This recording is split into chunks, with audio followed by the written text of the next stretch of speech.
Purnamidam Purnat Purnamudachyate Purnasya Purnamadaya Purnameva Vashishyate Purnamada Purnamidam Purnat Purnamudachyate Purnasya Purnamadaya Purnameva Vashishyate Purnamada Purnamidam Purnat Purnamudachyate Purnasya Purnamadaya Purnameva Vashishyate Om Purnamada Purnamidam Purnat Purnamudachyate Purnasya Purnamadaya Purnameva Vashishyate Hiranmayena Patrina Satyasya Pihitam Mukham Tattvam Pushanapavinu Satyadharmaya Dristaye Vayuranilam Amritam Atedam Vashmatam Shahidam Om Krito Smara Kritam Smara Krito Smara Kritam Smara Agnenaya Supatare Asman Vishmani Deva Vayanani Vidmanyo Yashman Juhurana Mino Bhuhishtam Tena Makutim Videna Om Purnamada Purnamidam Purnamada Krito Smara Kritam Smara Agnenaya Supatare Asman Vishmani Deva Vayanani Vidmanyo Yashman Juhurana Mino Bhuhishtam Tena Makutim Videna Om Purnamada Purnamidam Purnat Purnamudachyate Purnasya Purnamadaya Purnameva Hare Krishna. Hare Krishna. Hare Krishna, Prabhu. Hare Krishna. Everybody, welcome to today's session of the Sri East Upanishad. First, we're going to begin with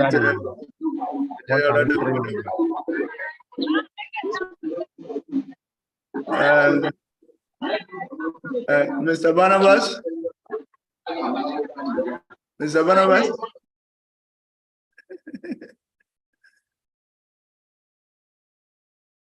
Okay. So let's start. Hope you enjoyed your week. Jaya Radha Madhava Jaya Kunja Bihari Gopi Janava Jaya Girivaradhari Jaya Girivaradhari Jaya Gopi Janava Jaya Girivaradhari Jaya Girivaradhari Jaya Yasodhanandana Jaya Brajajanarajana Jaya Yasodhanandana Jaya Brajajanarajana Jaya Brajajanarajana Jaya Yamuna Tiravanachari Jaya Kunja Bihari Jaya Yamuna Tiravanachari Jaya Kunja Bihari Hare Krishna Krishna Krishna Hare Hare Hare Rama Rama Rama Hare Hare Hare Krishna Krishna Krishna Hare Hare Hare Rama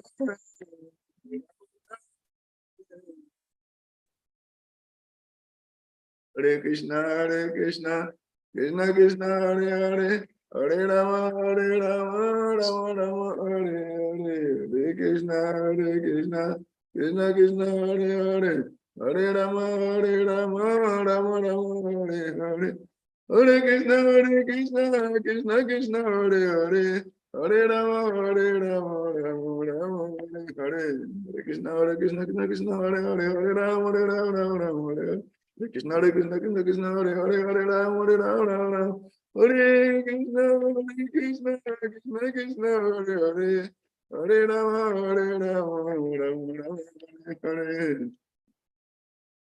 Hare Krishna, Krishna Krishna, Hare Hare, Hare Rama, Rama Rama, Hare Hare. Jaya Radha Govinda, Jaya Radha. Prabhupada, Prabhupada, Jai Prabhupada, Jai Gurudev, Gurudeva, Jai Gurudev, Nitya Gaur, Haribol, Gura Haribol. Jai Srila Prabhupada ki Jai, ISKCON Guru Vrinda ki Jai, Gura Bhakta Vrinda ki Jai, Gura Premanande, Hare Krishna. Oh, glory to the Son, devotees, Hare Krishna Jai.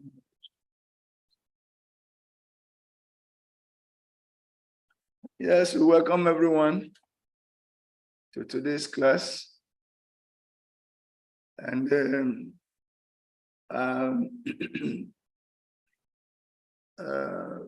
before we start with today's session, let us first of all have a recap of our previous lectures. A recap. Can someone remember any of the things we discussed last time? Please just raise up your hand, just unmute and say one thing. This is a sharp level. Unmute and say one thing that you remembered during our last class. And even before we go into that, we gave some assignments to various groups that they should study the Adhikaris, the Kanista, Madhyama, and Uttama, and still bring some sharp summary presentation to begin the class. But as you can see, we have only about 10 people here, or less than that. So we are not going to waste so much time. When they all come, then we can break and make those presentations. Or unless any of the group here wants to present what it has, then we can take that. Hare Krishna. But we are not going to wait for any group that is not ready. If one is ready, any other group is ready to make some presentation of what they were able to put together, please come forward and do it. It doesn't mean Yudhishthira must start first. Any of the groups can start. Hare Krishna. Hare Krishna. Hare Krishna, Prabhu. Hare Krishna. Thank you. I think my group is Bhishma Dev. Okay. Yeah, and we want to present something small about the previous lectures and about the Kanishta kind of people. These are the kind of people that are kind of hard-nut people or hard-hearted people who doesn't really want to believe in anything else but what they've been presented with, maybe from childhood to old age. People like this, they believe what they've heard or what they've had is the ultimate best for them. So they don't actually want to listen to any other thing. And for that matter, if you try to present even the truth to them, they find it difficult to accept it. Even though they accept that what they've actually held on to or what they've known from childhood is not actually helping or not yielding any better results, and they are suffering. But still yet, it's hard for them to accept any new theory or any new thing they are not familiar with or they don't know. Or maybe they are brought up with some kind of mentality or some kind of religion, and they become so attached to it in a way that they think that is the best ever that they have. And another thing is they refuse to even have association with any other kind of religion or any other kind of knowledge or wisdom that will be presented to them in any way. So it makes it hard for them. And they themselves also see other people that they rather have problems. They see themselves to be okay, but other people are rather suffering. So they don't, I always say that people who are sick and don't realize that they are sick, they can never be healed, because if you give them medicine, they won't even take it because they rather see other people to rather have problems, but not them. So if you give them the medicine, they won't take. They are this kind of canister people. Very good. Right. Very good. And by extension, you can see that, for instance, sorry to say, Christians and Muslims, they're always fighting. Yes. It's about the same canister mentality, because their vision cannot go beyond the externals, you see. So even though in essence it's the same God they are all serving, but they can't, their canister mentality blocks them from seeing that there is only one God and there are different ways of serving the same one God. Therefore they fight. And that fighting spirit, sometimes you will see it among devotees also. Somebody always blaspheming other devotees, always justifying why he cannot become a proper devotee, why he cannot do certain things, and say, look at this, look at that person. That fighting spirit is predicated on canister mentality. And much more, we can see a lot of it. Yes, the guru, this is my guru is better than your guru. If your guru is giving class, I will not attend. It's an extension of canister mentality. I will offer obeisances to this devotee, but my rating is advanced, but this other person is not advanced enough. So I offer obeisances to this one, but this one I cannot offer my obeisances to him. This is an extension of canister mentality. Understand? And we see it every time in our temples, outside the temples, and in every other food. You see? Even in the house, we behave like that. So neophytes. Some people just literally interpret it new fights. Neo means new, and fight means fight. So new fights. New fighters. Always fight. New fighters. New fighters.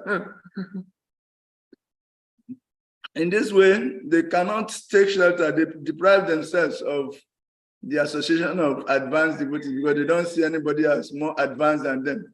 Like Drodan was sent to go and bring somebody who is more advanced than him, more qualified than him. He went around the whole world. He came back that he sees nobody more qualified than him. While Yudhishthira was sent to go and bring somebody who is lower than him. And at the end, he came back, he found nobody lower than him. So you can see the mentality. Drodan's mentality is canister mentality. Understand?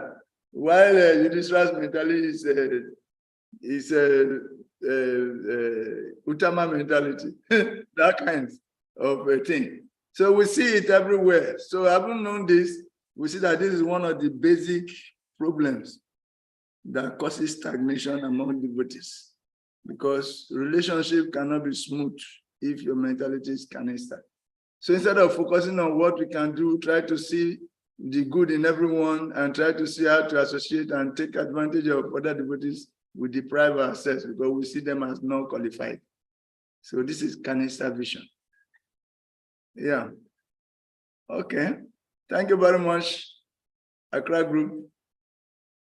Any other group ready? Benin group or Port Harcourt group or Takoradi group?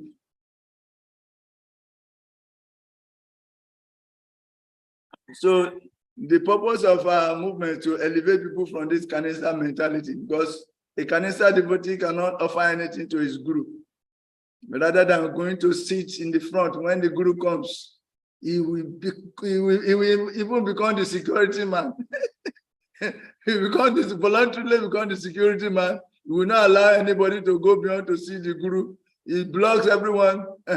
He's sitting there. But all the while, he has not been going. But when the guru comes, he becomes the security man for the guru. So I say disciple is just like a mosquito. Mosquito that comes very close to somebody, but his closeness is to suck blood. It's not for any other thing that will benefit anyone. He comes very close only to suck blood. So they disturb the guru, complaining how this devotee is not doing like this, devotee this, like this, devotee. It brings problem for the guru to settle. Whereas the guru is a very highly elevated, is a pure devotee who can benefit everyone. Instead of arranging for programs for him to benefit people, he will be bringing problems for the guru to solve. And this is one of the components that stagnate devotees from growth. And this, our program, is also to help to elevate people from this Kanisa mentality to at least Madhyama mentality, so that we can become useful to our gurus, useful to ourselves, and useful to the society at large. So, having said that, we are waiting for any of the groups to quickly present, because this is not time to waste. There is no time to waste. In 15 minutes time, we are stopping this presentation. So please, any group that is ready to come on board and quickly present.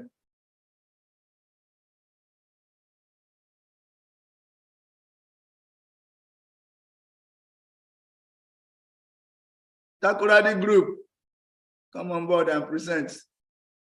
We cannot wait any longer. Hare Krishna. Hare Krishna. So we are coming to present our Oracular book. Carry on. We will start with the definitions of the Kanisa, Madhyama, and Uttama Adhikari. So there are three kinds of Vaishnavas who attempt to realize the presence of the Supreme Personality of Godhead. And in real life is to become a Mahabhagavat. So we cannot become a Mahabhagavat all of a sudden, but from the lowest stage of realization of the Lord. That is Prakrita Bhakta or Kanisa Adhikari. So we will explain Kanisa Adhikari of Prakrita Bhakta. And it said that they are materialistic devotees who try to transcend from the material boundary to reach the spiritual plane. So in the Nectar of Instruction 35, the purport describes Kanisa Adhikari as neophyte devotees who have received Harinam initiation from the spiritual master and trying to chant the holy name. They faithfully engage in the worship of the deity in the temple, but they do not know how to behave toward devotees or people in general. They generally chant the Hare Krishna mantra, yet they are attached to women, money, and intoxication. Although they may chant the holy name of the Lord, they are not yet properly purified. Such devotees cannot become preachers.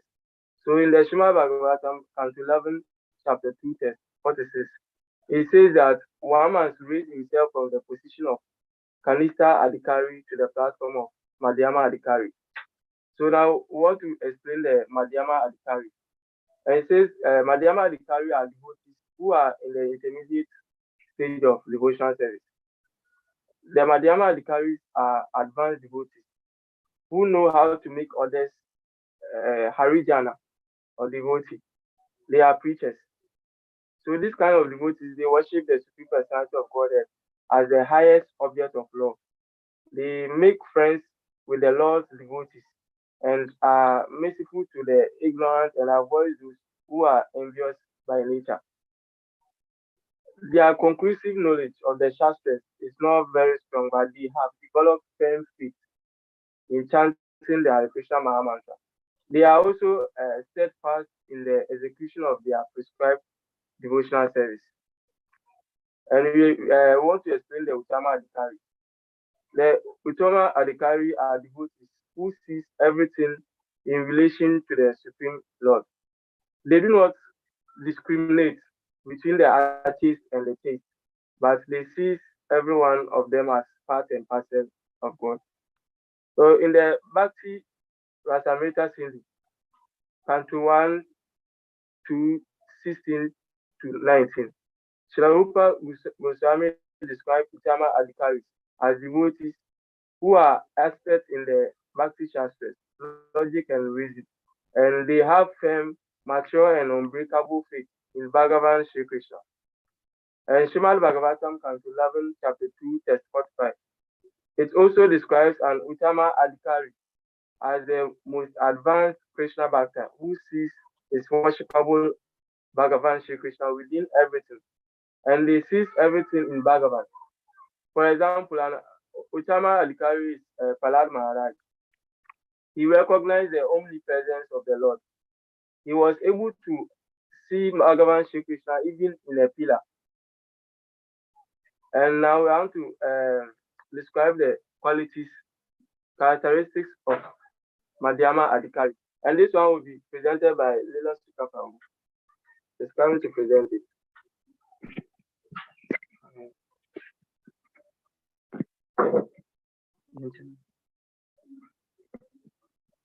Yeah,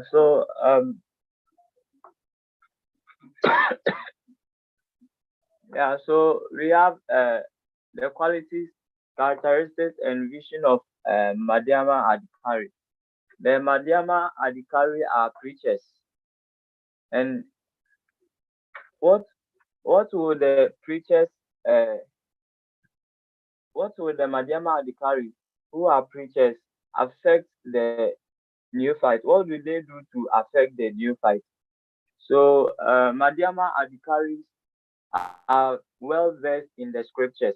These qualities enable them to convincingly convey the principles of Krishna consciousness to neophyte devotees through the strength of Vedic evidence. For instance, when a neophyte participates in a Sunday program and listens to a lecture delivered by one of the esteemed preachers of ISKCON, they can be persuaded to embrace Krishna consciousness wholeheartedly, thereby becoming dedicated devotees of the Lord.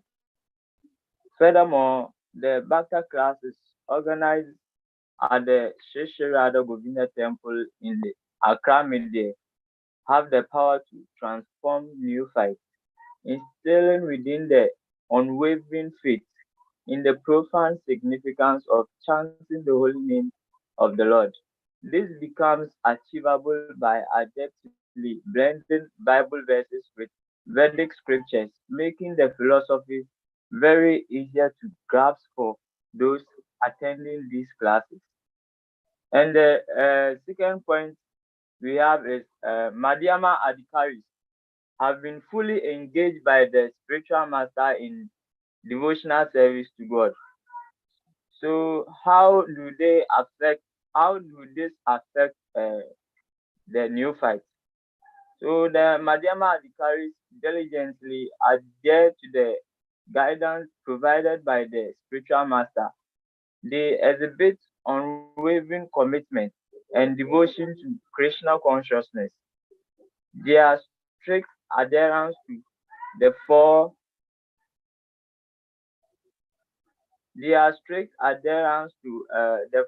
regulative principles, namely no meat eating, no intoxication, no gambling, no illicit sex.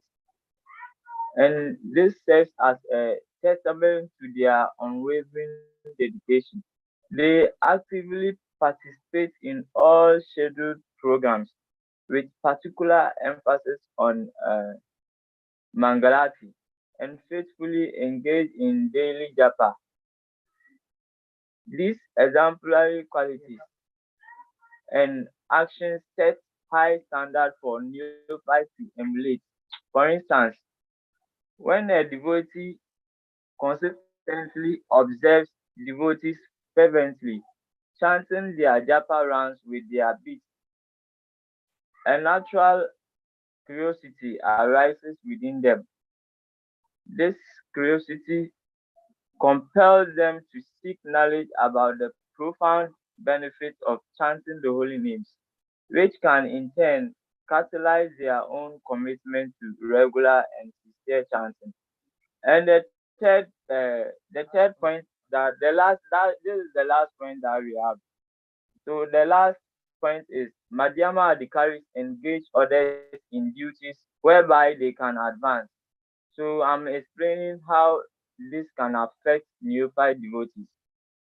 Madhyama Adhikaris assume the responsibility of involving neophytes in various tasks within the temple in a diplomatic manner. Tasks such as sweeping the temple room, gathering flowers, and cleaning utensils. Furthermore, they play a crucial role in assisting neophyte devotees in recognizing their inherent potentials and talents and guiding them in utilizing these talents for the advancement of Krishna consciousness. These services serve as stepping stones for neophytes on their gradual path of spiritual growth. For example, when neophytes initially become a part of society, experienced devotees employ a strategic approach to engage them in preliminary services. Instead of using harsh language that could discourage them, they provide encouragement and opportunities for them to participate in their additional services, fostering humility and a sense of belonging. Hare Krishna. So this is our presentation. Haribo.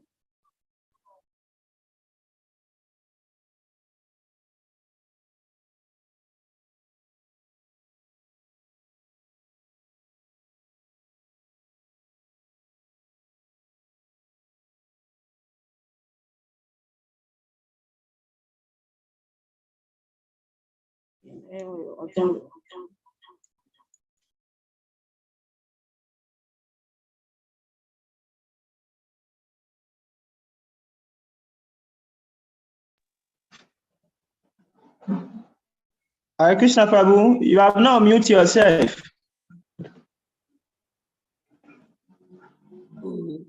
Oh my God. Why didn't you tell me earlier? Thank you for telling me.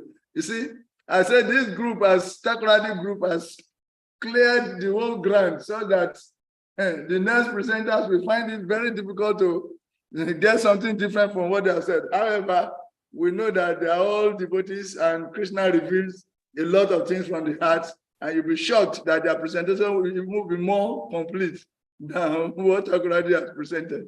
So, Takoradi, well done. Thank you very much. And now we call on the next group. This is just a refresh our memory. It could be Benin group, it could be Port Harcourt group.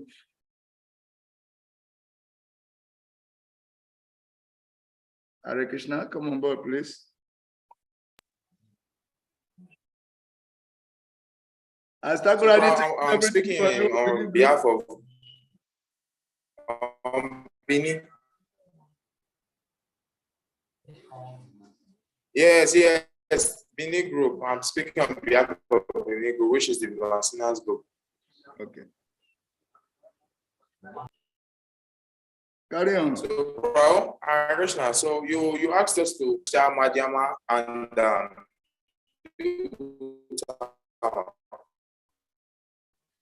so, first of all, I would like to go like I would like to. First of all, I would like to like explain the meaning, because in the part of the Sri Supani of Srimad Bhagavatam, and it was a stage of realization of God, where like they go to a specific place of worship because they believe that God is only present.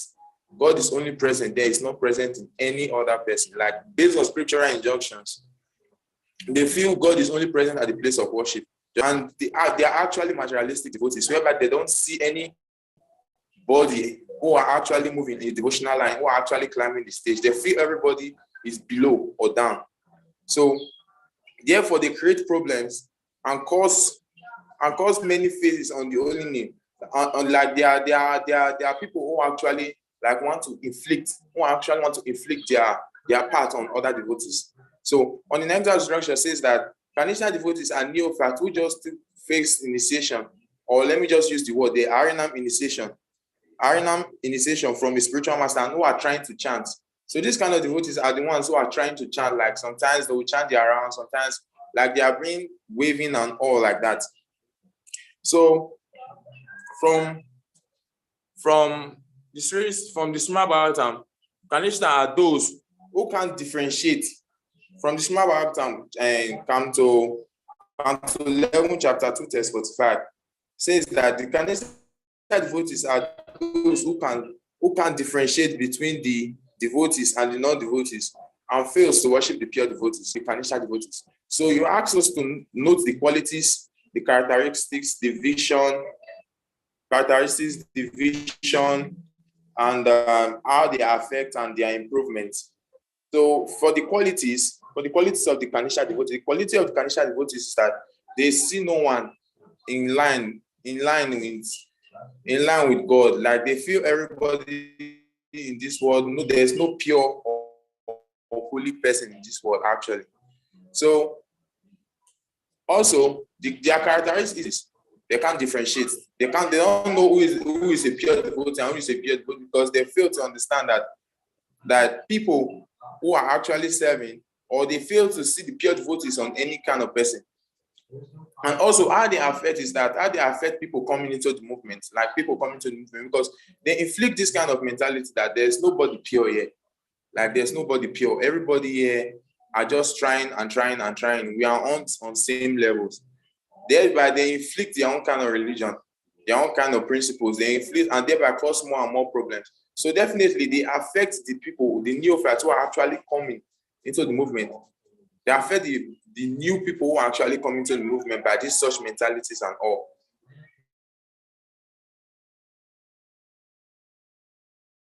Yeah, thank you very much. Very beautiful.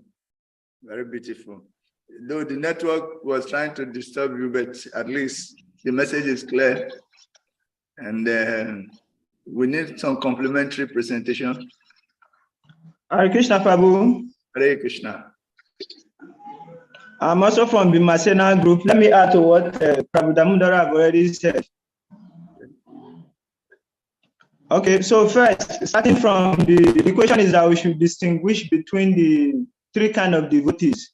We should present their vision, their behavior, and how one should relate to them.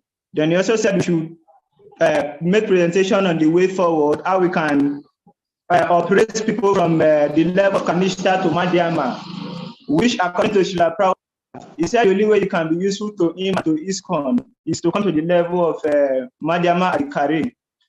And they went for Kanishna Adhikari, you are useless to him and useless to ISKCON. So coming to the point of the addiction, I will try to kill one three birds with two stones. Which simply means I will try to merge the three visions together because of the frame of time. So for the Kanishna Adhikari, they have a materialistic and dualistic vision. Because of this, their vision is limited. They cannot distinguish between a devotee and a non-devotee. So why for the Madhyama Adhikari and the Prema Adhikari, they see through the eyes of the scripture, and this is what we mean by Anupashyanti. They try to follow through, to see through the eyes of the scripture. A very good example is, for example, we see a tree, a table chair or a table. So when you see a table as a Madhyama Adhikari and Uttama Adhikari, the first thing you think is this table is coming from a tree, and that tree is a living entity that has a super soul. So in this way, trying to see through the eyes of the scripture, you have to see it as a part of God also. So then when we talk about their behavior, the Kanishna Adhikari behavior is that he cannot distinguish between the devotee and the non-devotee, and he has false pride. He always thinks himself the most important person. He cannot worship Vaishnava because of his limited vision. Why the Madhyama Adhikari are engaged in the service of the Uttama Adhikari? Because they have come to some realization, and the Madhyama Adhikari have already observed they can distinguish between the Lord, the devotees, the innocent ones, and as well as the ethics. So why the Madhyama Adhikari, they love everybody, is done with material lust, is not attached to anything materialistic, and he knows how to dovetail everything to the service of the Lord.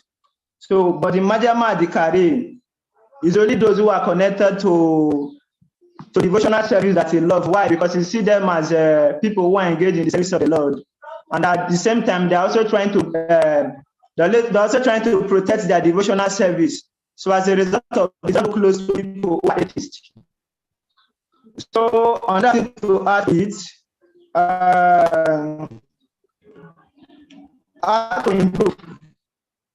It's been said that it is true Shravanam Kirtanam Smarana, which is how to improve through practice.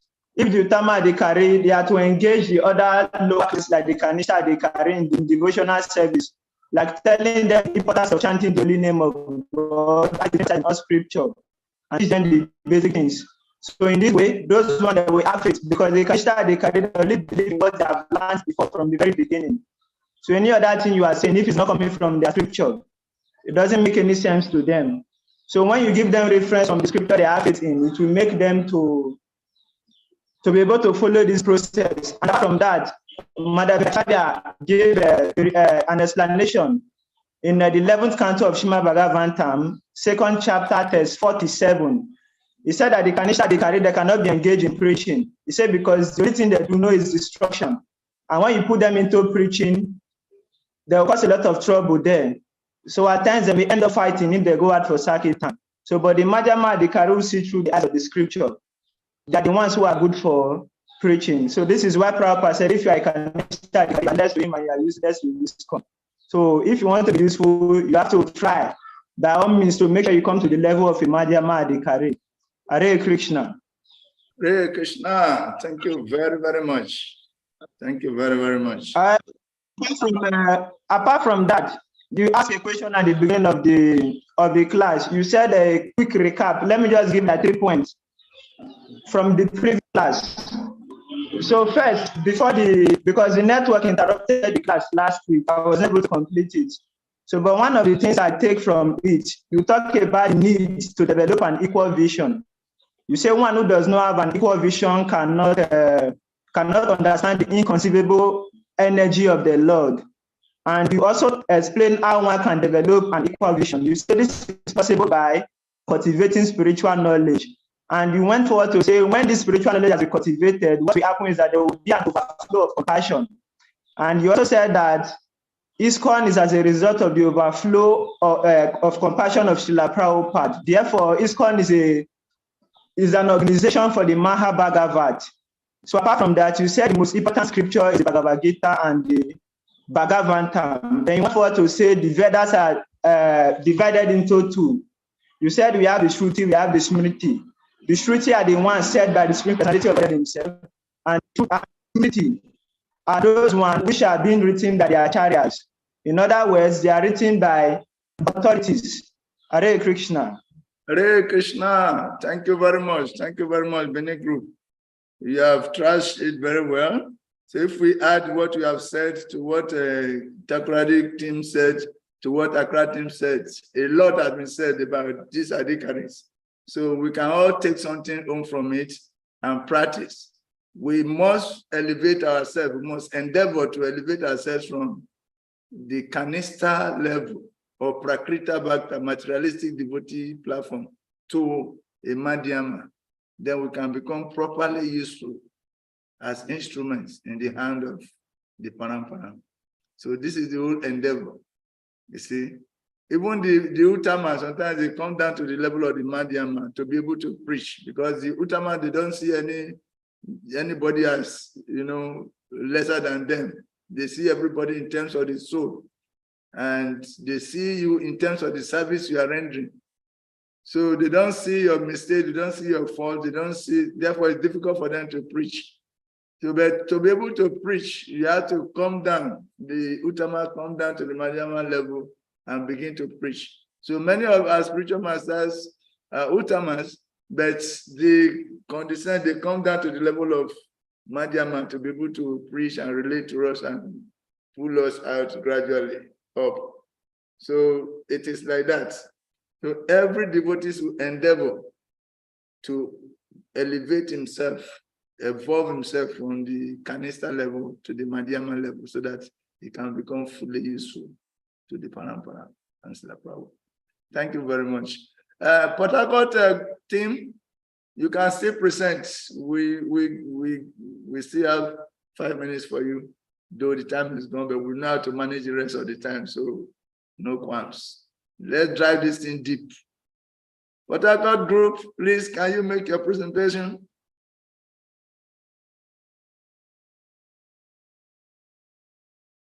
Hare Krishna. Marvelous, you are in Port Harcourt group. I think the Port Harcourt group is practically non-present here. The whole team has decided to hibernate. So anyway, there are some of them that are at workplace also. So they cannot on their videos also. And practically they have escaped, they have dodged this particular presentation. So, okay, we take it, we accept it like that. But the whole group went underground. Hare Krishna. Their presentation is that they went underground. That is their presentation. So thank you very much for the whole group. By that, we gain a little more time for this present class. So thank you, thank you, thank you, thank you. The idea is we wanted you to work on these things, to get involved so that you can see things clearly and see what you can take for your own personal evolution, and also to see how you can help others evolve too, because that is the whole purpose of the movement. So thank you very much. Having said that, let's come to today's session. Though towards the end also, there was a lot of talk about anupasyati, seeing with that equal vision, the level of the Uttama Adhikari. So let us start with the mantra 7 now. Chant the mantra. Yasmi sarvani bhutani atmaeva bhut vijanataha tatrako mohaka soka ekatwam anupasyataha. Yasmi sarvani bhutani atmaeva bhut vijanataha tatrako mohaka soka ekatwam anupasyataha. What does it mean? One who always sees all living entities as spiritual sparks, in quality one with the Lord, becomes a true knower of things. What is there as illusion or anxiety for him? So you can see that this is the expansion of the vision of the Mahabhagavat. Because we told you before that the Mahabhagavat, he sees everyone as a spirit soul. And we quoted that Vidya Vinaya Sampane Brahmani Gavi Astini Sunichaiva Sapakicha Pandita Samadars in our verse from the Bhagavad Gita 5:18. That he sees with equal, he sees the soul in everyone. Once he meets you, he sees the soul, he's not seeing the body. And not only does he see the soul, he also sees the super soul. So he relates accordingly. This is the most beautiful vision. So for him, nobody is anything less than a devotee. But it's a devotee on a different level. That there are some little coverings, if they can be removed, then he's already a pure devotee. So he relates to the soul. He does not see your mistakes. He only sees you as a servant of Krishna. That's why he doesn't preach. So this particular verse is a continuation. This particular mantra is a continuation from the previous one. That's why the word anupasyataha that you saw in the previous mantra is also in this mantra. Ekatwam anupasyataha. This is just the whole center of this verse, an explanation of ekatwam anupasyataha. Okay? So that is that. How to develop that spiritual vision that will enable you to understand the Ishvara. This is it.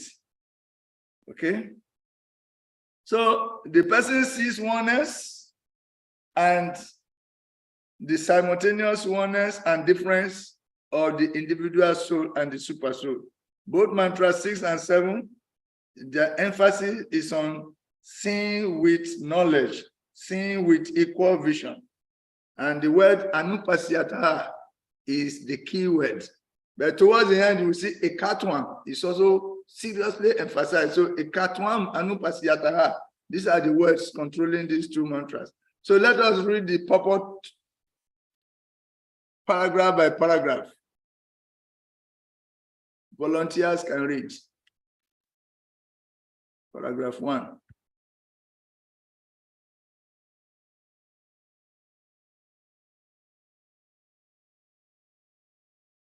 I volunteer to read the first paragraph since we are slow. The first paragraph. Except for the two more advanced devotees described above, no one can correctly see the spiritual position of a living being.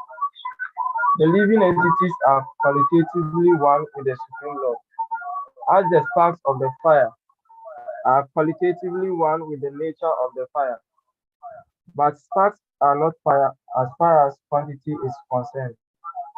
The quantity of heat and light present in the fire is not equal to the quantity of heat and light in the sparks. The Mahabhagavat, the great devotee, sees oneness in the sense that everything is the energy of the Supreme Lord. And as there is no difference between the energy and the energetic, there is the sense of oneness. Without heat and light, there is no meaning of fire. And yet, heat and light from the analytical point of view are different from fire. But in synthesis, heat, light, and fire are all the same quantity. Hare Krishna. There's a serious background distraction, background noise in your room. That means some other systems are on in the same room. But at least we're able to hear you because we're also following the books. So that is it. The message is very clear there that the spiritual oneness and equality is being emphasized here. And it is only the Mahabhagavat and the Madhya Mandikari who can see this clearly because they are in the position of seeing the soul in every living entity and seeing the super soul also in every living entity. But the living entity and the Supreme Lords are qualitatively one and different simultaneously. Their oneness is that the Supreme Lord is the Supreme Soul, while the individual soul is the minute part and parcel of that Supreme Soul. So as souls, they have the same quality of eternality, knowledge, and bliss, but in different quantity. And the example is given of fire and the spark, the huge body of fire and the spark of fire. When the spark of fire falls on your body, it burns, isn't it? The same way the big fire burns. So, but then the small fire cannot burn as much as the big fire, but that burning is the quality. So qualitatively they are one, but quantitatively they are different because that spark of fire, when it falls on the floor, if it falls, it can fall on water and it can quench immediately. It can fall on sand or on dry grass and it can catch fire from there. And it can fall on sand and stay there for a short time, then it goes off. So, but then the Supreme Lord does not diminish. It cannot become affected by any external lower circumstances, just as the individual soul can be affected. No, the Supreme Lord cannot be affected. So it's quantitatively different. Whatever is put into it is consumed. Whatever is put into the big fire is consumed.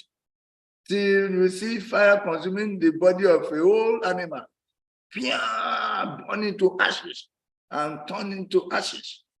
But the spark of fire cannot burn the body of a rat, even.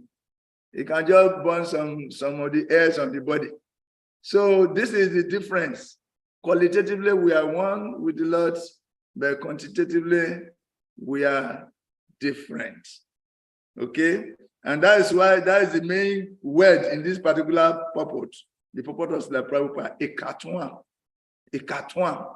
Because we are dealing with impersonalist literature. The Upanishads are said to be literatures for the impersonalists. The more of the emphasis is on the scholars who are very erudite scholars. So they talk a lot and end up in a oneness. They emphasize about individuality or the personality of the Lord, but the emphasis is not much. It's subtle. It takes a devotee to see it, extract it, and relate to it. So Srila Prabhupada is taking time to approach this matter from a broader perspective, going beyond just what the Upanishad is giving, but he now elaborates it, on the basis of all other Vedic scriptures. So Bhagavatam is quoted, so many other scriptures are quoted. So what does oneness actually mean? First, Srila Prabhupada gave the example of the energetic source and the energy. Like anything you see, anytime you see energy, you know that there is an energetic source. Wherever there is energy, there is a source of the energy.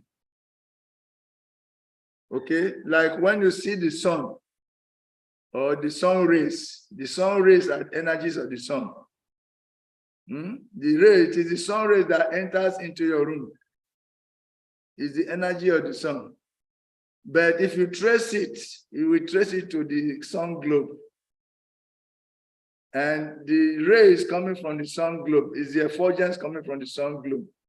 The intensity of fire around the sun globe, the immediate surrounding of the sun globe, the intensity of fire there cannot be compared to what we see here. Otherwise, we cannot even stay here. We cannot live if we are exposed directly to the intensity of the fire around the globe directly. But these are rays that have traveled millions of miles. Yet, sometimes when there is hot sun, we feel it. We go inside the room. We have serious burning sense. How much more if you are closer to the sun? We cannot live. Everything will be burnt to ashes. So qualitatively, we are one with the Lord, but quantitatively, we are different. There is energy, there is the energetic source. Okay? So that's why the example of the heat and the light in relation to the fire is given. And also the example of a drop of water and an ocean is also given. In the drop of water, there is liquidity, which is the basic quality. And the same liquidity is in the ocean also. But quantitatively, there is a difference because what the drop of water can be dried up by the sun. The ocean cannot be dried up.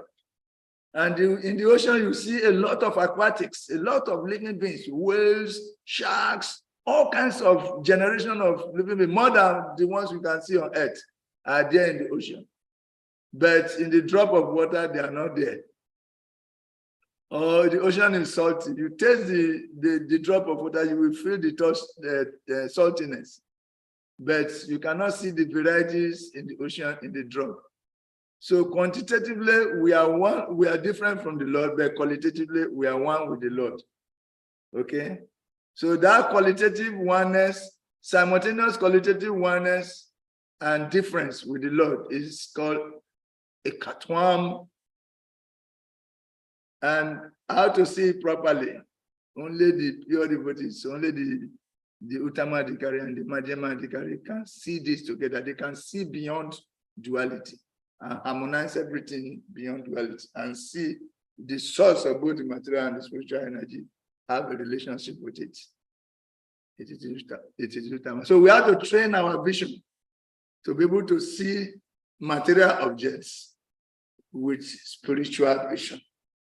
That means seeing everything we see in this material world connected to the source. Seeing material objects with spiritual vision. We are going to come to that. But for now, let us continue the reading. Paragraph 2.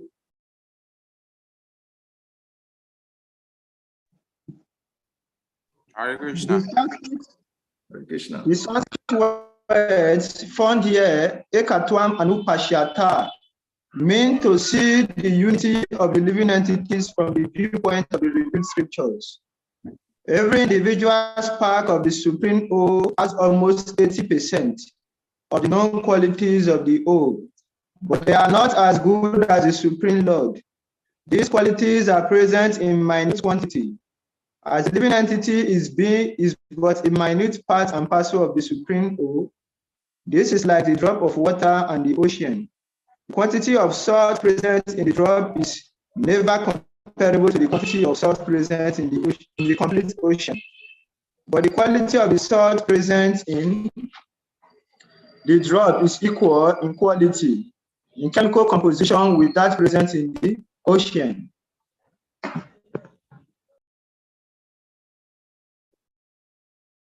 Hare Krishna. Okay, thank you very much. So we have already elaborated on this. Yes, that in the drop of water, there is saltiness, which is the quality of ocean water. And in the ocean, there is saltiness. But the concentration of salt in the drop is far less, cannot be compared to the concentration of salt in the ocean. But saltiness is there both in the drop and in the ocean. So there is simultaneous oneness and different. Qualitatively, the drop of water is one with the ocean, but quantitatively, they are different. And by the same token, all individual souls are qualitatively one with the Lord. In that, we are all eternal spirit souls, full of knowledge, eternity, and bliss. But we are dependent on the Lord for all maintenance. Therefore, quantitatively, we are different. Okay? That's why everything about us is dependent on the mercy of the Lord. And that differentiates the Bhaktas from the impersonalists. The impersonalists, they see the vastness and the energy of the Lord. They are also Brahmasmi, Aham Brahmasmi. They realize Aham Brahmasmi. But that Aham Brahmasmi realization, there is no subordination of the individual soul to the Supreme Soul. You see, there is no subordination. But in Bhakti Yoga, that individuality, that Aham Brahmasmi, is subordinated to the Supreme Soul. That we are eternal, but we are part and parcel of God, dependent on Him for maintenance. So that dependence evokes the sense of service and devotion. That's where we become devoted. We want to serve the Lord. So our completeness depends on our connection with the Supreme Complete. You see? So we are dependently complete. We are not independently complete. The individual soul is only dependently complete. That's why we say the hand can become only useful only when it is in connection with the whole body. So another example given here in this connection of functioning in harmony with the Lord. In other words, the Bhaktas, they see this oneness, they extend it to the level of not just becoming eternally part and parcel of the Lord, but becoming one in interest with the Lord. We are not one with the Lord that we merge. Everything is whitewashed and we merge into the supreme effulgence of the Lord. But there is dependence. We should therefore think of becoming one in interest with the Lord. We should become one in interest with the Lord. And it is also likened to like a green bird. When a green bird enters a tree, you will not see the bird. It is inside the tree, covered by the leaves. But when it is shaking, when the tree is shaking, when a noise is made, the bird flies out. You see? So it's one in interest, one with the tree, but his individuality remains. So the perfection of oneness is to subordinate, our individuality to the supreme interest of the supreme individual. Then and only then we become complete. So our completeness is dependent on our relationship with the Supreme. And that is the basis of devotional service. We become complete only when we are in the service of the Lord. So oneness in interest is emphasized here. Okay? And by extension, you see that the family, La Prabhupada made example of the family also. How in a family there are different individuals, but there is a common interest. If there is a common interest in the family will enjoy together. But if the individuals in the family all want to go whimsical and do their own things without considering the overall interest of the family, then they will suffer individually. By extension, when there is a nation like Ghana, we are all individuals. It's individuals that make up a nation. Okay? There is national interest. When everybody, think in harmony, act in harmony with the national interest. And whenever there is a conflict, they subordinate their individual interest to the national interest. Then everybody will enjoy. Resources are managed properly, the overflow, like in Dubai or other places. The citizens don't engage in any kind of works. Even Americans go there to do the many services because there is some oil in the country. And the government sees that every citizen has a right to part of this oil money. Therefore, once you are a citizen, they pay you. All citizens are paid by the government from the proceeds of the natural wealth that they have. So they don't need to work. Small boys and girls, they have big properties. They have enough bank balance for everything. So even America, which is the heaven on earth, Americans go there to do many services. Can you see? So when there is oneness in interest, everybody enjoys. So by extension, when we are one in interest with the Supreme Lord, when we are ready to work to please him, to become part of his plan, then we become complete. So automatically, we become happy, we become maintained. This is the whole process. As much as the hand becomes happy just by being attached to the body, it doesn't need to separately think of happiness, but it's automatically happy by dint of being attached to the body. So this is the beauty of devotional service. Devotional service means doing your eternal duty as an eternal spirit soul, part and parcel of God, functioning in your constitutional position. Functioning in your constitutional position. And another example is given of a fish that is being out of water.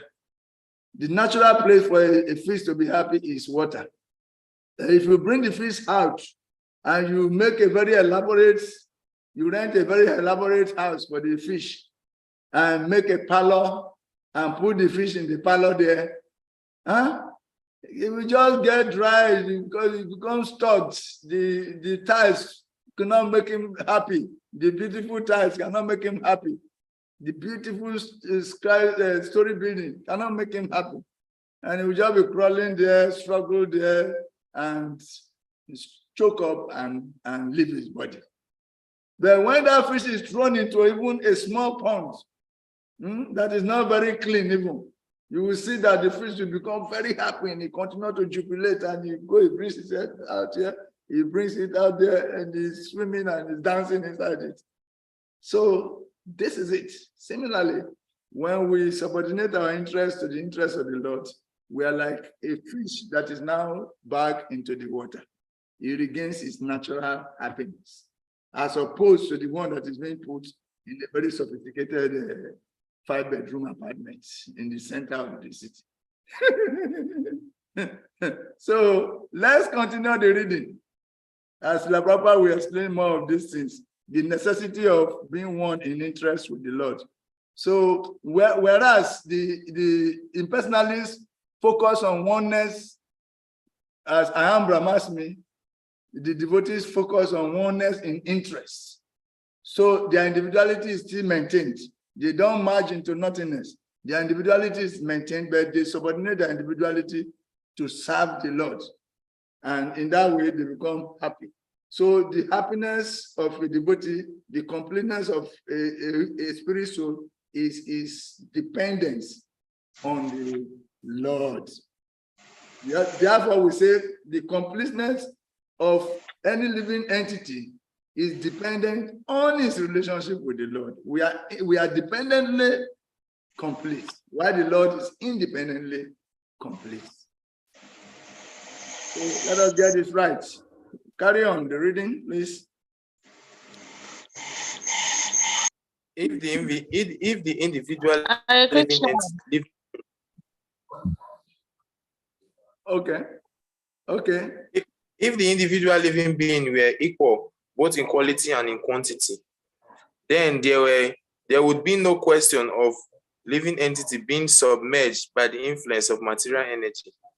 It has already been discussed in previous mantra that no living being, even the powerful demigods, can surpass the supreme being in any aspect. Therefore, a Kantuam does not mean that a living being is equal in all respect with the Supreme Lord. It means, in a broader sense, that there is one interest, just as in a family, the interest of all members is one. In a nation, although different individual citizens are there, the nation interest is one. Therefore, the living entity being part and parcel of the same supreme family, the interest of the supreme being and the part of parcel is not different. Every living being is the son of the supreme being.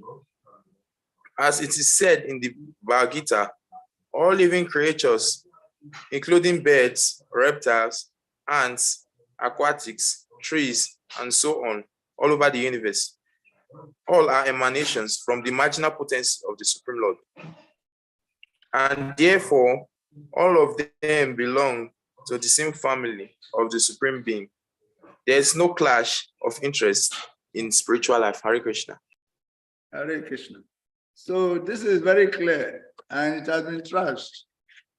There is no conflict of interest. There is one in interest. Yes, we are one. There is one in interest.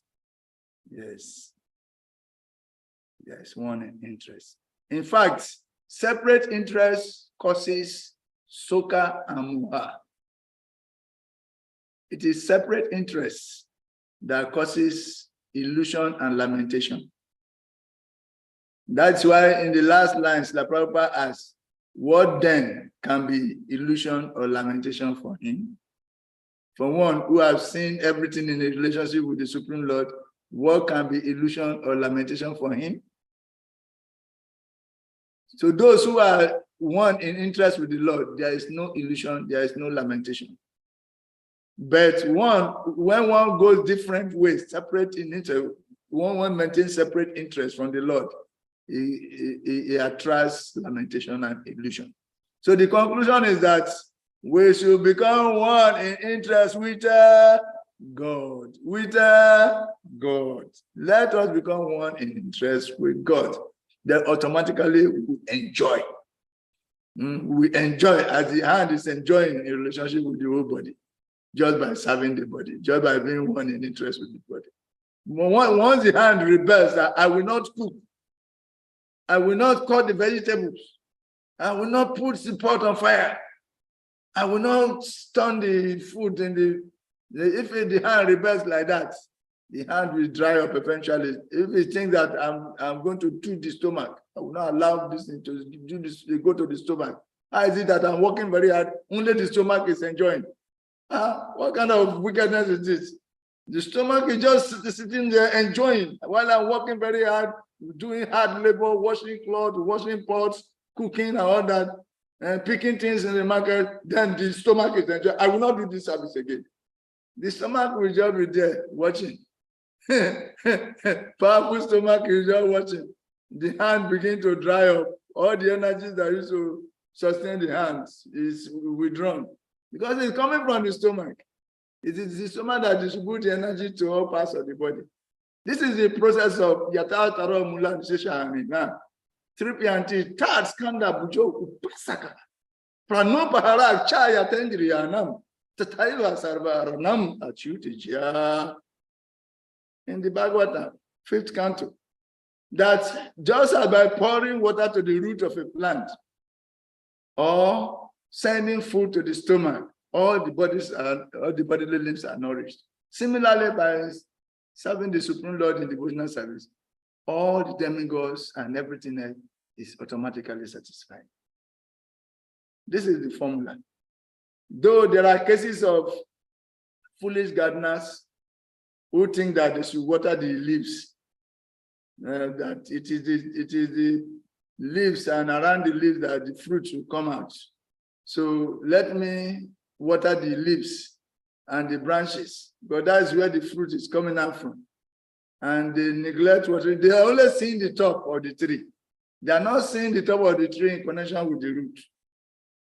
You see, can you start? They are only seeing the top of the tree where the fruit is, because they want the fruit. All their eyes are on the fruit. So that is the only thing they see. They go for the fruit. They water where the fruit is coming out from. And the intelligent men see them as foolish people. This is a foolish gardener. He's watering the leaves and the branches. The leaves will just turn red and begin to fall.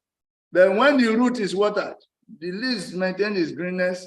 Everything else functions. The limbs are nourished, the branches, and the fruit is coming out automatically. So we should learn the art and science of seeing everything in relation to the root. Intelligent gardeners, let us become intelligent gardeners, seeing everything in relation to the root. Then and only then, when we function in harmony with it, when we do our activities in obedience to that principle of seeing everything in relation to the root, then and only then we become happy. So we are expected to become wise gardeners who see the branches, at the same time the leaves, but they see them in connection with the root. And they go watering the root. Then it is the duty of the root or the stomach to distribute the nourishment to the whole body. And this is the formula. This is the formula for survival. That's why when one devotes his life to God fully, he has nothing to regret. There is no lamentation. So automatically, just as he was sustained in the womb of his mother, not by the mother's arrangement, but by the divine arrangement of the Lord. So everything about his sustenance in life will be provided by the internal potency of the Lord. It is not your mother that attached the placenta to her womb. That design is coming from the original designer. That original designer is Krishna. So Krishna is the root of all existence. When our life is centered around satisfying the root, everything else will fall in place automatically.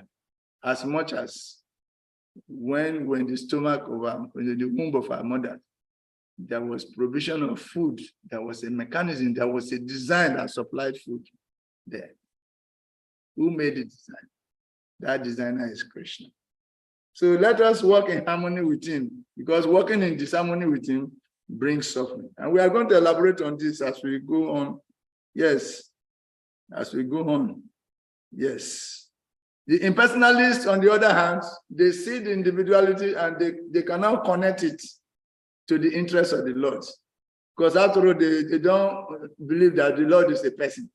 So how can they subordinate their interest to that which is not a person? So they get confused. Their realization of Aham Brahmasmi, everybody say Aham Brahmasmi, Aham Brahmasmi, Aham Brahmasmi, I'm a spirit. After that, what? Therefore, there is dryness. Aham Brahmasmi, Aham Brahmasmi, I'm a spiritual, but no service, no relationship with the Lord. So there is pride. It is pride that one gives birth to. But that realization that subordinates the individual soul to the supreme soul brings about humility. Understand? So Aham Brahmasmi must be plus service. And that is the difference between Srila Prabhupada and all other gurus. There are many impersonalist gurus who came to the West before Srila Prabhupada. They were preaching Aham Brahmasmi. So there were many people, even in America, that knew about Aham Brahmasmi, but they did not attain that happiness that they were looking for. They were chanting Aham Brahmasmi, Aham Brahmasmi, Aham Brahmasmi. After that, what? Aham Brahmasmi, it doesn't give happiness. It makes you hard-hearted. I'm superior to those who don't know that they are spirit souls. That is where you end. You generate pride when your understanding is not subordinated. But it's divine grace like A.C. Bhaktivedanta Swami Prabhupada is the one, first, and only one who was able to transmute that realization into his service equivalent. It is the Prabhupada that showed the signs of how to, benefit the individual soul after realizing that it's a spirit soul. He said, that was the Prabhupada, I'm a spirit soul, part and parcel of God. And the duty of the part is to serve the whole. And it is only when the part serves the whole that the part becomes happy. Because you tap into the pool of happiness that is emanating from the womb by being a servant, like a servant in the king's palace. A sincere servant in the king's palace has access to remnants of the king's food and remnants of the king's clothes, remnants of everything that flows in the palace, just by becoming a servant. It is Srila Prabhupada who was able to establish that connection, or the individual Brahman to work in harmony with the Supreme Brahman. And that is the success of Srila Prabhupada. It is when they started to render service to the Supreme Lord in devotional service, then the happiness they have been looking for all the years become achievable. Oh, glory to Srila Prabhupada ki jai. And by his mercy, that connection is extended to all of us here. We are all enjoying Srila Prabhupada's mercy. Subordinating the individual to the supreme absolute truth in devotional service.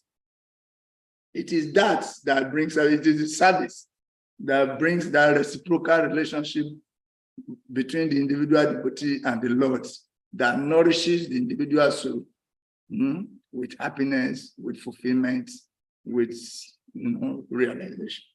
Not dry, I am not the body. The impersonalists stop there. So the thing is that the impersonalists are like those, they are very intelligent, but they have taken a torchlight, they are holding a torchlight, looking for the root of the tree of life. But the Bhaktas have already seen the root, and they are watering the root. And the watering process is the process of devotional service. You can see the difference. The Bhaktas are already watering the roots, while the Gyanis, who perform a lot of austerity, meditation, studies, they are simply looking for the root with torchlights. That means they have not arrived. The Bhaktas are far ahead. What they are looking for, Bhaktas have seen it by the mercy of the Paramparam, who have brought the essence to us, and they are already watering the root. You and me, without so much philosophical endeavor, we are already watering the root. Therefore, we are getting the result of watering the root. We are getting the fruits. But the personalists and the Gyanis, they are looking for the root with torchlight, based on their speculative ability. Now they cannot comprehend. But if after many, many years, but now it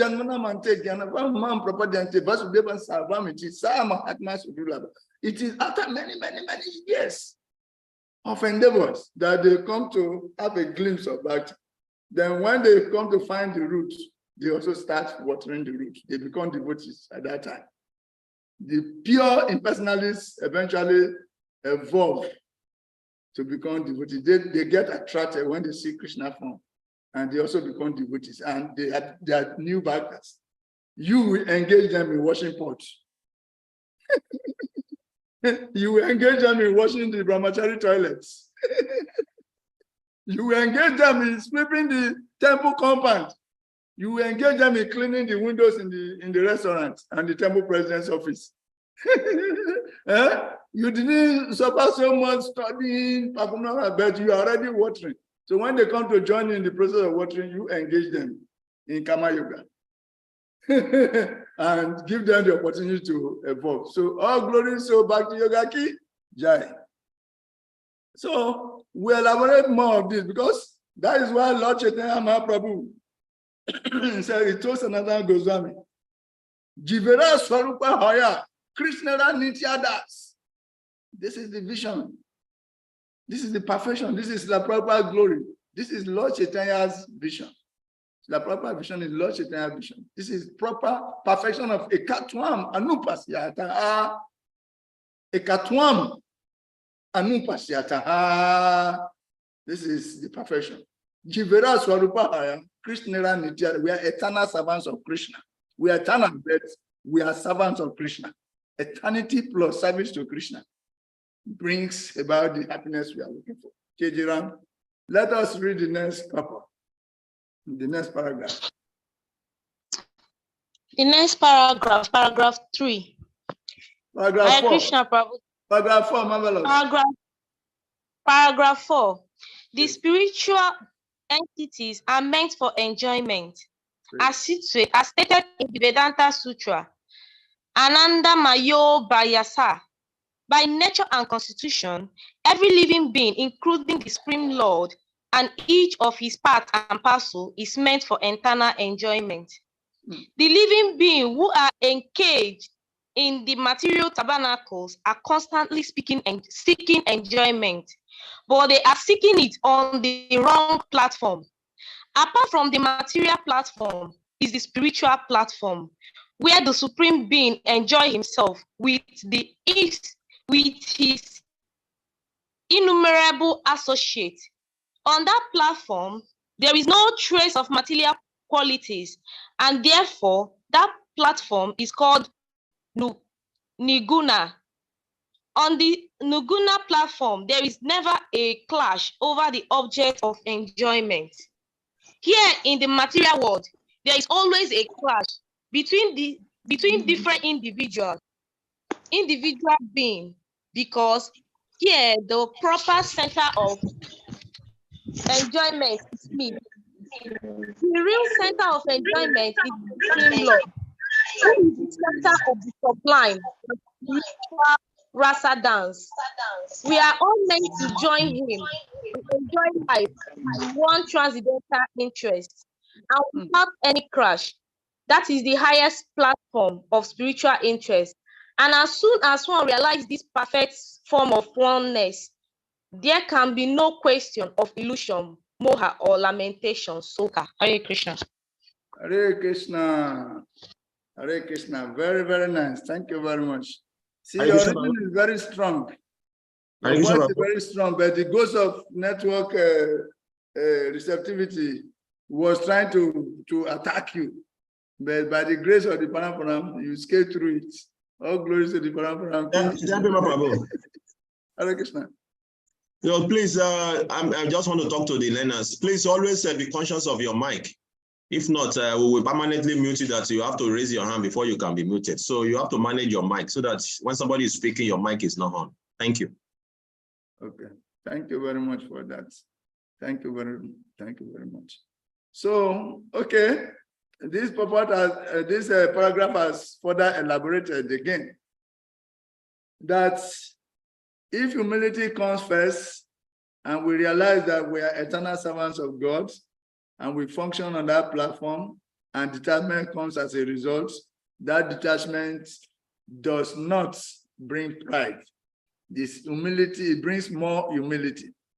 So the fault in the impersonalists is that their primary focus is detachment, and so detachment brings pride, but detachment predicated on humility brings more humility, as is in the soul functioning as an eternal servant of God. Humility brings us closer to Krishna, gives us taste in devotional service, and enables us to become fixed in devotional service. And that makes detachment easier, automatic. Our focus here is Ekatwam, and looking at it, Srila Prabhupada is giving various examples, and just now you are giving another example again. The center is Krishna. We have already elaborated on it a little bit. The center is Krishna. Yes. The center is Krishna. And once we realize that the center is Krishna, then we realize the meaning of the rasa dance. Yes. Yes. It is Bhakti that takes us to unity in diversity and also diversity in unity. Bhakti takes us to unity in diversity and takes us beyond to diversity in unity. Unity in diversity and diversity in unity. All diversities in this material world, they are united in service to God. So in other words, service to God and pleasure of God for God is the denominator that unifies all the varieties. But even in that unity in diversity, there is still individuality. Everybody has some inclinations, specific inclinations, specific affinities, specific skills that others do not have.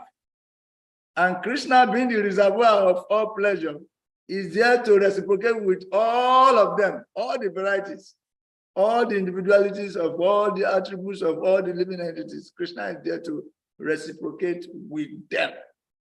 Therefore, inside perfection, unity in diversity, there is still individuality. That means there is still diversity in unity. That means even in the spiritual world, not everybody does the same thing. Spiritual oneness is not just a whitewash, simplistic whitewash, that we have become one with the Lord, so we are all just one big spirit. No, the individuality remains, and people engage and perfect that individuality in serving God there. You see, someone can be a good singer, someone can be a good dancer, someone can be a good cook, somebody can be anything. And he uses that individuality for the pleasure of God. This is rasa dance. Krishna in the center, every other person is around him. Yes. Every other person is around him in circle, while he's in the center. There's one circle, then there's the outer circle, there's outer circle. In the different scope is everywhere dense. That is in economics. In different scope is everywhere dense. So one circle surrounded by another circle, surrounded by another circle, surrounded by another circle, surrounded by another circle, like that. And all are full of devotees dancing. Each person trying to attract the attention of Krishna and make Krishna more happy. Because when Krishna is dancing, when he's in the center, playing his flute and dancing, nobody can compete with him because he is the master of all arts.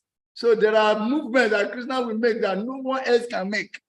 Then that one will infatuate them more. The greatest of them infatuate them more. Then when Krishna is enjoying like that, he becomes happy. When he's enjoying, he smiles. When he's dancing, you see that these other persons, they are trying their best, that they cannot match him, he smiles. When he smiles, and they look at him and they also smile.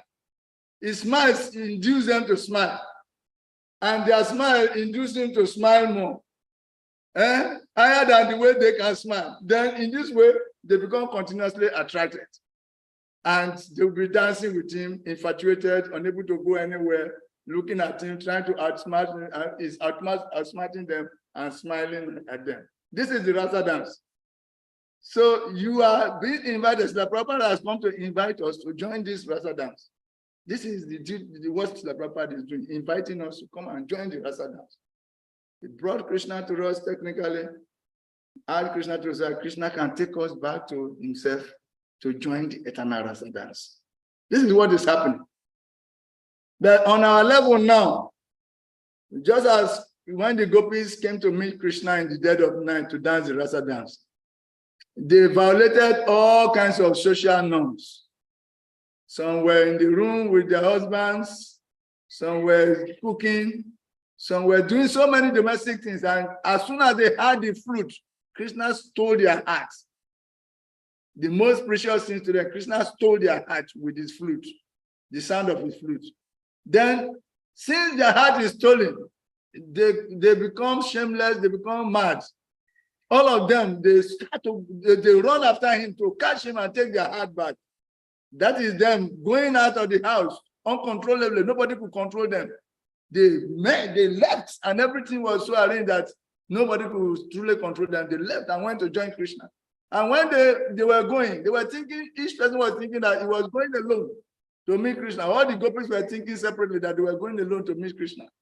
But when they arrived there, come and see, all other gopis have arrived from different directions. Each person thinking that I'm the only one coming to see Krishna. They arrived there only to find all their friends also arriving there independently. Uninvited. They didn't want to tell anybody. Each one didn't want to tell, but they have all arrived there. And they stood there. Then Krishna started speaking philosophy to them. Go back to your home. You have given up your chastity. What will society talk about you? What will they call you? They will call you immoral. And they will look down. What is the meaning of this? Go back. Go back.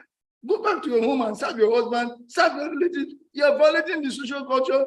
The financial system is for women to remain chaste at home and serve their husband. Go back. Then he quoted the verse. The same verse that he quoted to the wives of the Brahmanas, Vedic Brahmanas who went to sing. He said, you don't need to come and associate with me physically. You can chant my name, I am present in my name.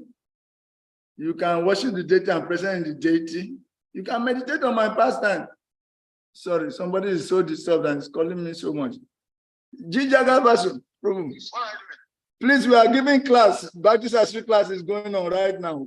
So please let me finish before I turn to. I beg, please forgive me. Forgive. So like that, in this way, he advised them, go back and do your household duties. But they didn't want to go.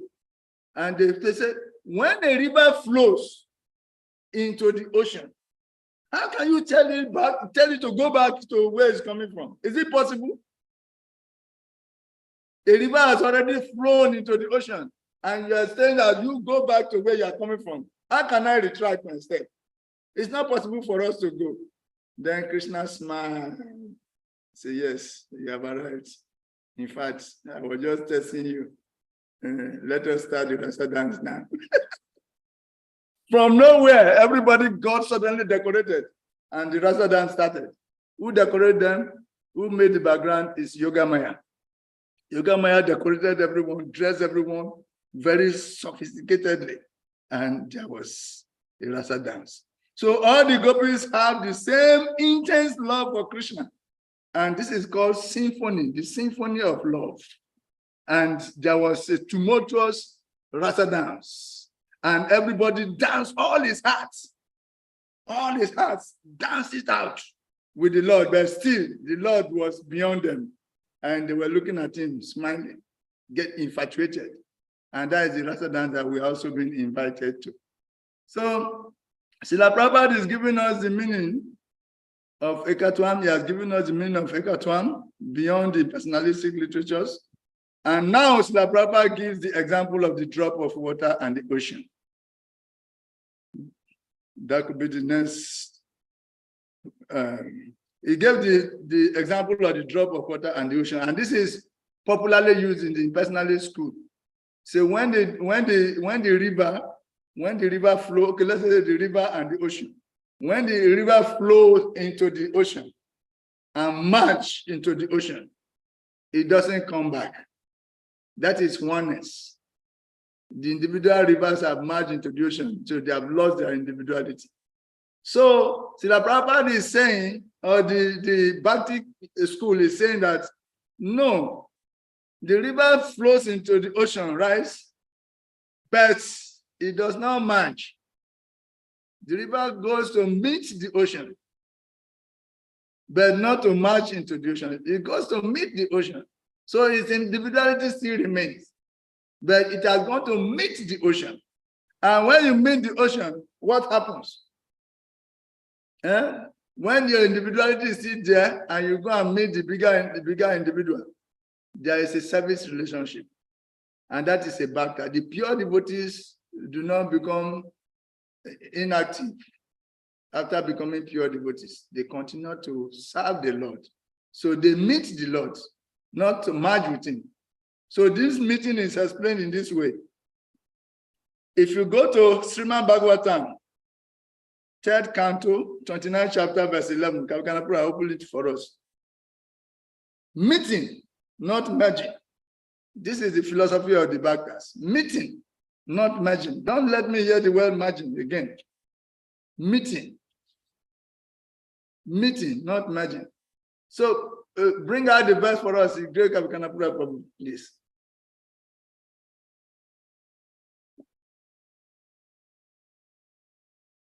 Kapila Muni instructs Devahuti.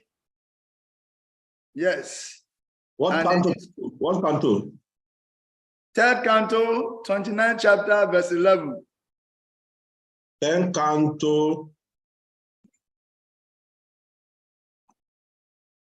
29th chapter, verse 29th chapter. Verse 11. 29th chapter. Krishna and Gopi meets. Yes. Verse 11. When the devotee meets the Lord, the qualities of the devotee, they are given the. Sorry, I'm not very fast, so. It's 29 faster than this before. It's 10, 11, not only 11. Yeah, that I just wanted to narrow it down. So anyhow. This is it. Okay. Read the translation yourself.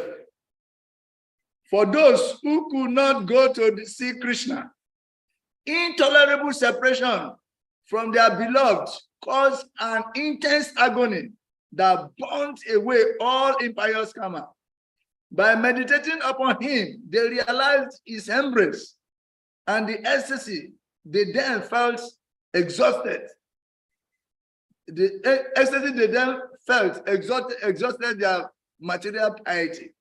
Although Lord Krishna is the supreme soul, these girls simply thought of him as their male lover and associated with him in that intimate mood. Thus, their karmic bondage was nullified and they abandoned their gross material bodies. So, this is it. This is it. When a river flows towards an ocean,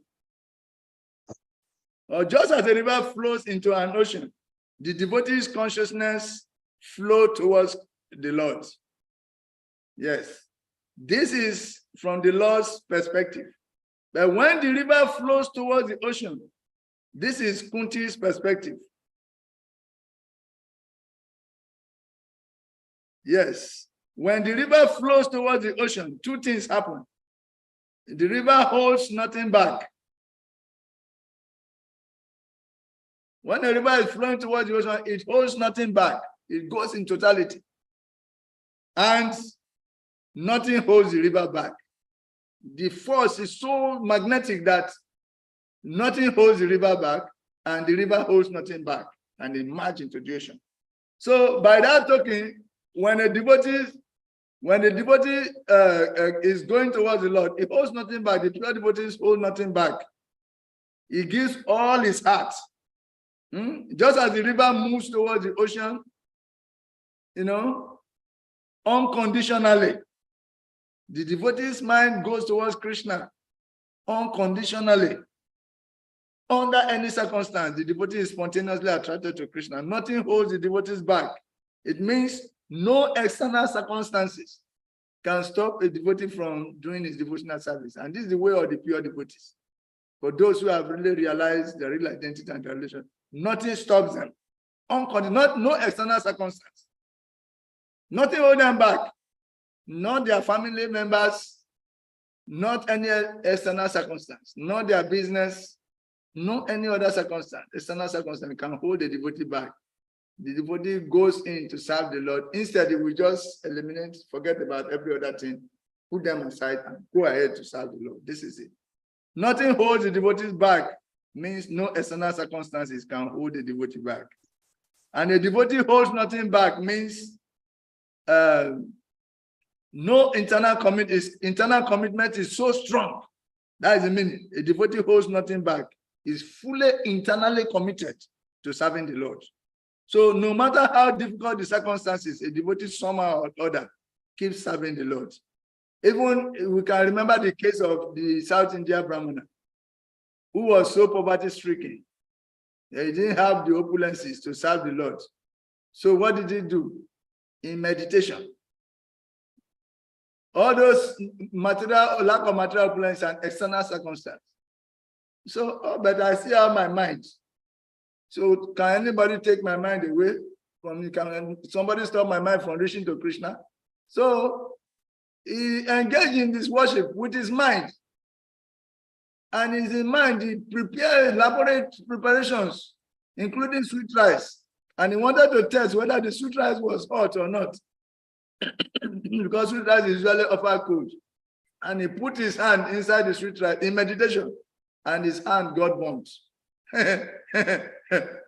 Nothing holds a devotee back. His internal commitment is so strong that even in meditation, he prepares sweet rice and his hand got burnt. Krishna can convert matter into spirit and spirit into matter.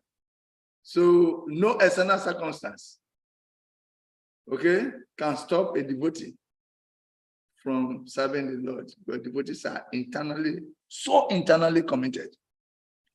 So that is it. Hanuman also. Yes. Sometimes Harinam devotees were arrested. In those days when we were doing Harinams. But they continue to do their devotional service. Like in Russia or some place, some devotees were arrested during some Harinam. And inside the cell, they decided to do Sunday feast. So how do we do it? So they all went into meditation. And this one went to purchase boga, this one went to bring this one arranged the Vyasasan, this one sat on the Vyasasan. And in meditation, they did a serious Sunday feast and served sumptuous prasad, and they honor. And the devotees were so happy that the warders were saying, "What is happening? What is happening? These people are so happy. They are inside here, but they are very happy. What is it?" So before they realized, externally arrangement was made. They called them and released the devotees, and they went and did the Sunday feast there also physically. Nothing holds a devotee back, and a devotee holds nothing back in the service of the Lord. So this is it. A devotee holds nothing back. Just as the river offers all its water to the ocean, unimpeded by external circumstances, a devotee offers everything to the service of the Lord. And also Bhagavad Gita 5:17. There is a verse there. Bhagavad Gita 5:17. We may not go there to read, but you can note it down and go and read. But Bhagavad Gita 5:17. If our mind is fast enough, because as I'm seeing the time going, I'm not ready to give time for any other thing than to rush to conclusion. So that is it. Go and read Bhagavad Gita 5:17. You know what we mean by a devotee holds nothing back and nothing holds a devotee back. And a reference can also be made of the 10th canto, in the case of the wife of the Brahmanas. We've already talked about that.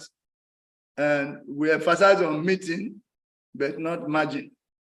That our individuality remains, and that is translated into service and dependence on Krishna as a bhakta. So bhakta minus bhakti, or bhakta, bhakti, bhagavan, these three remains, even in the perfection of oneness. That is the meaning of devotional relationship with the Lord. The devotee remains, the process remains, and the Lord remains as individuals. Also, when the gopis came to meet Krishna for the rasa dance, Krishna also teachingly told them to go back. But the gopis couldn't go back. They were infatuated. They bent their face and they were writing something with the toe. They became completely angry, mixed emotions. How can you tell us to go back? A river has already come into the ocean and you are saying, go back. We are not going back. And finally, Krishna allowed them and he danced with them. He was just testing the intensity of their love. Okay, so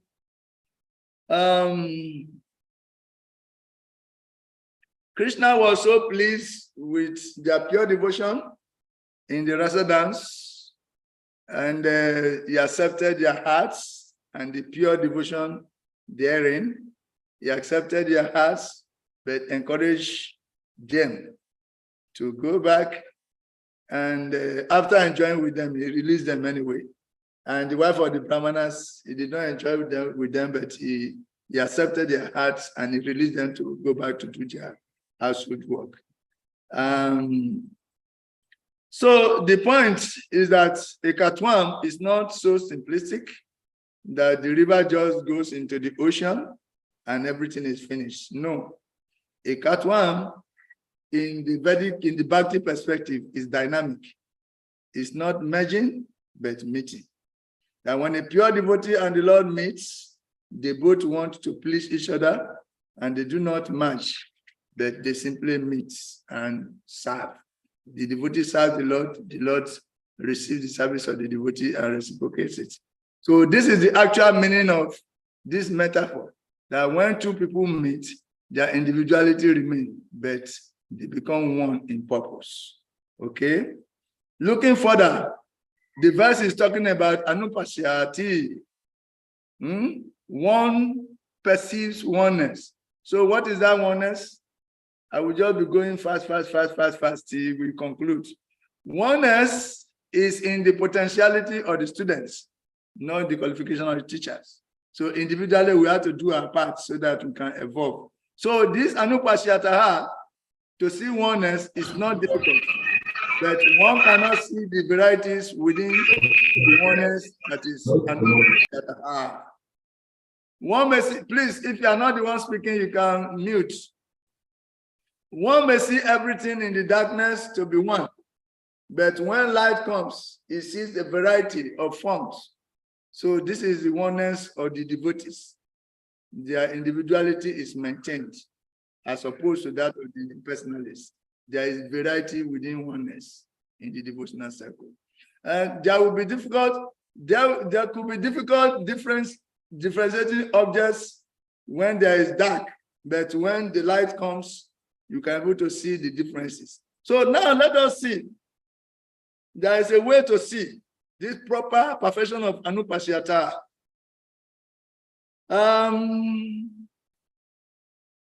If we see material objects in the proper perspective, it will bring purification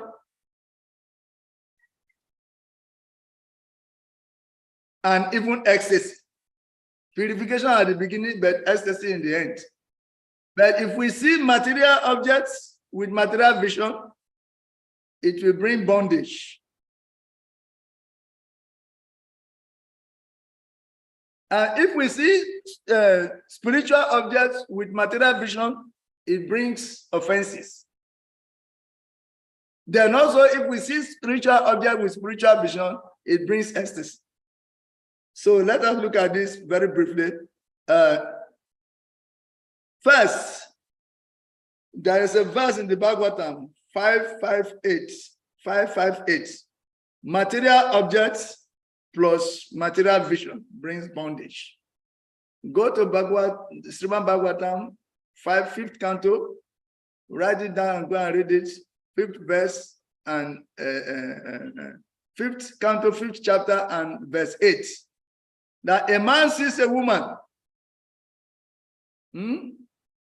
When the man sees a woman, not as a soul, but as a bodily form, that is seeing material objects with material vision.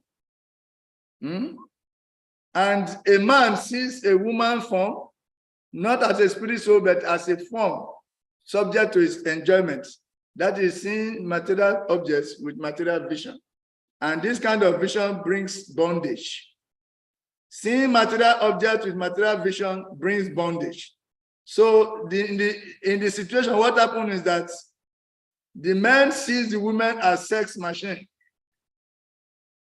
In this situation, the man sees the woman as sex machine. not as energy of the Lord that should be engaged in the service of the Lord. And the man sees the woman, and the woman sees the man as ATM machine.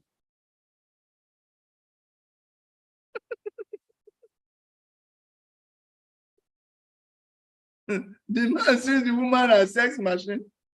Conversely, the woman sees the man as ATM machine. You just put the machine there and last week will come out. A foolish man. Okay, you want to see us like that for self gratification, foolish man. Oh yeah, bring money. Bring money. All the money you have, bring it. ATM machine. Oh yeah. So this is what happens. So they get attracted on the basis of self gratification, and there is bondage, exploitation, and everything therein. Okay, but that is not desirable.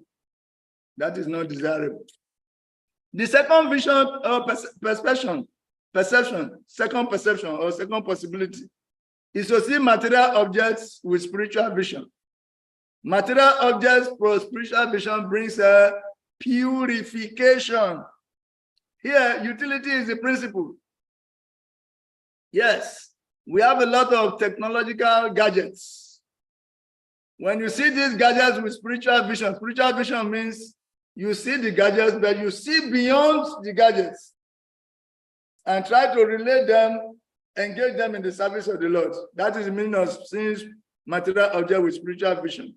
Seeing them as, objects that can be used in the service of the Lord. After all, they are all transformation of the material energy, which is actually coming from the Lord. I'm the source of both the material and spiritual energy. Everything emanates from me. They remember that verse. So they want to see how to engage everything in the service of the Lord. This is the meaning of seeing material objects with spiritual vision. Their utility becomes the principle. Okay? We see objects. If that happens, what happens is the practice of Yukta Vairagya. When you see material object with spiritual vision, you want to practice Yukta Vairagya. You want to dovetail them in pleasing the Lord. And that is perfection for you. Understand? After all, everything belongs to Krishna. And you are happy only when you engage this in the service of Krishna. So this is it. We see object, it brings about purification. Material objects, seeing material objects with spiritual vision brings purification. And it is on the basis of that Srila Prabhupada, when he went to the West, he was able to succeed. Other Indians go to the West with the vision of going to the land of milk and honey. Want to go and seeing Americans as very advanced, unreachable, very intelligent, most everything. But Srila Prabhupada is so beyond that. Srila Prabhupada saw Americans as eternal souls who are conditioned, who have been distracted by a lot of material opulences, who are misusing the opulences and therefore bringing suffering. He saw the suffering in them. He saw the frustration in them. He saw the suicide rates. Someone with the highest material facilities having the highest suicide rate. Why? He saw the frustration. So he went there with the intention of trying to help them regain their spiritual identity and the eternal relationship with God. Therefore, he went there with a spiritual vision. And he saw all those things they had with a spiritual vision. Therefore, he propounded the principle of utility. Utility is the principle in our movement. And this is what we are doing. That's why we are using softwares, microphones, YouTube, Zoom platforms. We are also using, we are practicing the same science that Prabhupada revealed to us. Using spiritual objects, seeing material objects with spiritual vision. That's why, as Bhakti yogis, we don't say go to the forest. You should stay in the city. You can engage everything in the service of the Lord. Okay, our time is fast spent. The last possibility is seeing spiritual objects with material vision. If somebody comes to see the deities and everything spiritual, see the devotees with material vision, he commits offenses. And when he commits offenses, he gets more entangled. So this is the other type of vision. So he takes prashadam instead of boga. He tried to see spiritual objects with spiritual vision. The deity is not material because Krishna is there. And he sees it like that. And he continues to relate. And another example is the spiritual master and the pure devotees. He sees them as eternal servants of the Lord, people he can benefit from by associating and service. So in this way, we should learn how to see spiritual objects with spiritual vision. That brings purification and ecstasy. And that is the platform of the International Society for Krishna Consciousness. So, all Prabhupadanungas, we are expected to act in that direction. I still have a conclusion to make, but the time is actually against us. So, we will not wait for us to be, for the platform to be removed from under our feet. we will jump before it is removed. Hare Krishna. Thank you very much. Baula Swapriti Prabhu, you had a question, but I think we should defer it to the next class. We start the next class with your question. Okay? That is tomorrow morning.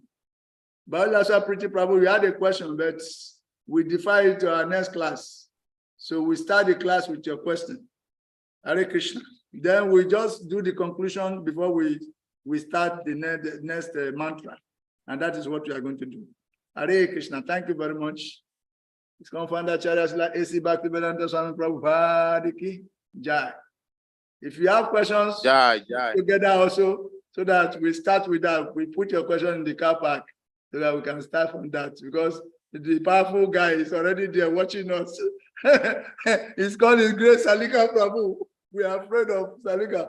So once he remove the platform from under us, we might fall under. If not for my mystic power last time, we would have well fallen under, but I sustained by the mercy of Guru and Krishna.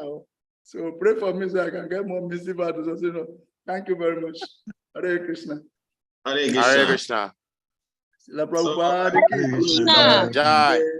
So all of you can say and chant Hare Krishna for Prabhuji. Hare Krishna, Hare Krishna, Krishna Krishna, Hare Hare. Hare Ram, Ram Ram, Hare Hare, Hare Hare. Prabhupada